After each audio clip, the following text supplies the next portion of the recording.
Hello friends, SP રસોઈમાં તમારું સ્વાગત છે। તો આજે આપણે બનાવશું મગજની લાડુડી। તો મગજની લાડુડી બનાવવા માટે મેં અહીંયા 2 કપ ચણાનો કરકરો લોટ લીધો છે। 2 કપના માપ પ્રમાણે આપણે ચણાનો કરકરો લોટ લેવાનો છે અને એનાથી અડધું ઘી લેવાનું છે અને આપણે એનાથી અડધી આપણે દળેલી ખાંડ લેવાની છે, જેને આપણે બુરુ ખાંડ કહીએ છીએ। અને 2 ચમચી જેટલું આપણે દૂધ લેવાનું છે અને 1 ચમચી આપણે એલચી પાવડર લેવાનો છે। જો એલચીનો ટેસ્ટ ન ગમતો હોય તો તમે જાયફળ પણ લઈ શકો છો। તો આપણે લોટને પહેલાં શેકવાનો છે। તો આપણે લોટને એક કડાઈમાં લઈ લઈશું અને એમાં ઘી ઉમેરી અને એને ધીમે ધીમે શેકવાનો છે। તો જો આ લોટ છે એને મેં ચાળી લીધો છે। હવે આપણે એને શેકી લઈશું। તો આપણે એમાં પહેલાં અડધો કપ જેટલું ઘી એડ કરવાનું છે।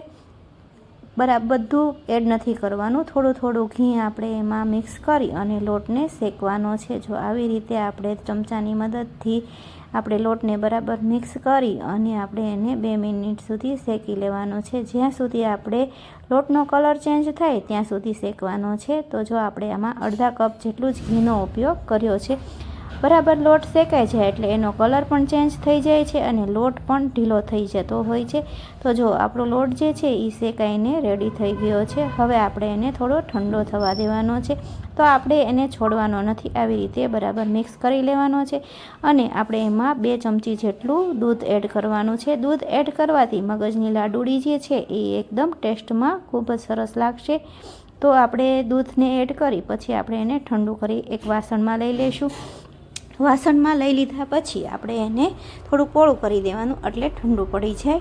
ઠંડુ પડી જાય એટલે 1 ચમચી એલચીનો પાવડર એડ કરી દઈશું। એલચીનો પાવડર એડ કરી બરાબર મિક્સ કરી અને આપણે બુરુ ખાંડ લઈ લઈશું। તમારે જેવો ગળ્યો કરવો હોય એ પ્રમાણે નાખી દેવાની ખાંડ। આપણે 2 કપનું માપ છે એટલે અડધો કપ જેટલી ખાંડ એડ કરી છે અને બરાબર મિક્સ કરી દેવાની છે। બરાબર મિક્સ થઈ જાય એટલે પછી આપણે જે પ્રમાણે લાડુડી વાળવી હોય એ પ્રમાણે આપણે વાળી લેવાની।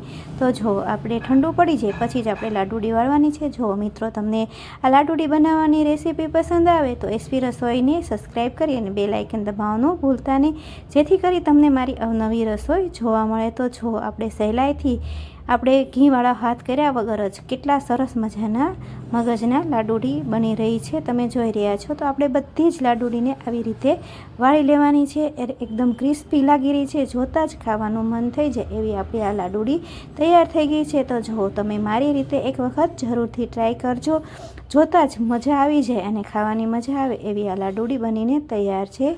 તો તૈયાર છે મગજની લાડુડી। તમે પણ એક વખત આવી રીતે જરૂરથી ટ્રાય કરજો, તો ખૂબ જ સરસ અને મીઠી આ લાડુડી બનશે।